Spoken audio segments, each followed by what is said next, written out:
அஸ்ஸலாமு அலைக்கும். டெய்லி ஒரு சமையல்ல நாம இன்னைக்கு பார்க்க போறது ட்ரெண்டிங்கா இருக்கிற இஃபா சிக்கன் தான் பார்க்க போறோம்.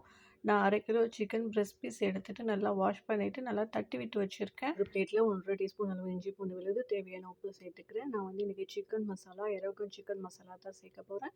இது நானே வீட்ல எந்த ப்ரெஷர் வெயிட்டுமே இல்லாம ரொம்ப சுத்தமான முறையில வீட்லயே தயாரிக்கிற ஹோம்மேட் மசாலா. உங்களுக்கு வேணும்னா ஸ்க்ரீன்ல தெரியிற நம்பருக்கு வாட்ஸ்அப் பண்ணுங்க. அதே ரோகன் காஷ்மீரி சில்லி பவுடர் தான் எடுத்திருக்கேன். இந்த சிக்கன் மசாலா போட்டிங்கன்னா, நீங்க வேற எந்த மசாலாவுமே ஆட் பண்ண தேவையில்ல. உங்களுக்கு காரம், கலர் வேணும்னா நீங்க காஷ்மீரி சில்லி பவுடர் சேர்த்துக்கலாம். நான் காஷ்மீரி சில்லி பவுடர் ஒரு 1 1/2 டீஸ்பூன் அளவு சேர்த்துக்கிறேன். எரோகான் சிக்கன் மசாலா 2 டீஸ்பூன் அளவு சேர்த்துக்கிறேன். இது 1/4 கிலோவுக்கு 1 டீஸ்பூன் அளவு மசாலா போட்டா சூப்பரா இருக்கும். சிக்கன் சுக்கா, சிக்கன் வறுவல், சிக்கன் குழம்பு எல்லாத்துக்குமே இந்த ஒரு மசாலாவே போதுமானதா இருக்கும். இப்போ வந்து 2 டேபிள் ஸ்பூன் அளவு தயிர் ஊத்திட்டு, இந்த மசாலாவ நல்லா மிக்ஸ் பண்ணி விட்டுருங்க. இப்போ தட்டி வச்சிருக்க சிக்கன்ல அந்த மசாலாவ போட்டு நல்லா பெரட்டி விட்டு ஒரு 2 மணி நேரமாவது குறைஞ்சது ஊற வச்சுருங்க.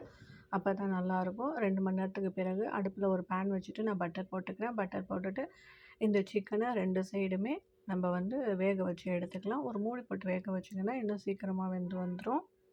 சிக்கன் வந்து சீக்கிரமாகவே ஓவர் குக் ஆகிடும். ஸோ கேர்ஃபுல்லாக 2 சைடுமே வேக வச்சு எடுத்துக்கோங்க. இப்போ வந்து நம்ம சீஸி மயோனஸ் ரெடி பண்ணிக்கலாம். ஒரு மிக்ஸி ஜாரில் ஃப்ரெஷ் க்ரீம் போட்டிருக்கேன். 2 முட்டையோட வெள்ளைக்கரு சேர்த்துருக்கேன். 2 கியூப் சீஸு, 2 ஸ்லைஸ் சீஸ் சேர்த்துருக்கேன். ஒரு 4 பல்லு பூண்டு, தேவையான உப்பு, 1/2 டீஸ்பூன் அளவு சர்க்கரை, கொஞ்சமாக எந்த வாசனையும் இல்லாத ஆயில் ஊற்றிக்கோங்க. ஆயில் ஊற்றிட்டு நல்லா ஒரு தடவை அடிச்சுட்டு மறுபடியும் ஒரு 2 டேபிள் ஸ்பூன் அளவு பால் ஊற்றிக்கிறேன். ரொம்ப திக்காக இருந்தால் கொஞ்சம் பால் சேர்த்துட்டு க்ரீமியாக அரைச்சி எடுத்துக்கோங்க. சூப்பரான சீஸி மயோனஸ் நமக்கு ரெடி ஆகிடுச்சு.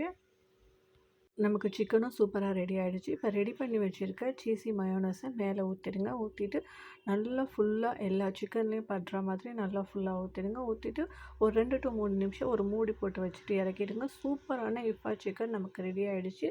ரொம்ப டேஸ்டியாக இருந்துச்சு. கண்டிப்பாக ட்ரை பண்ணி பாருங்கள். ட்ரை பண்ணி பார்த்துட்டு எப்படி இருந்ததுங்கிறத கமெண்ட் பண்ணுங்கள். இன்ஷா அல்லாஹ் அடுத்த வீடியோவில் பார்க்கலாம். அஸ்ஸலாமு அலைக்கும்.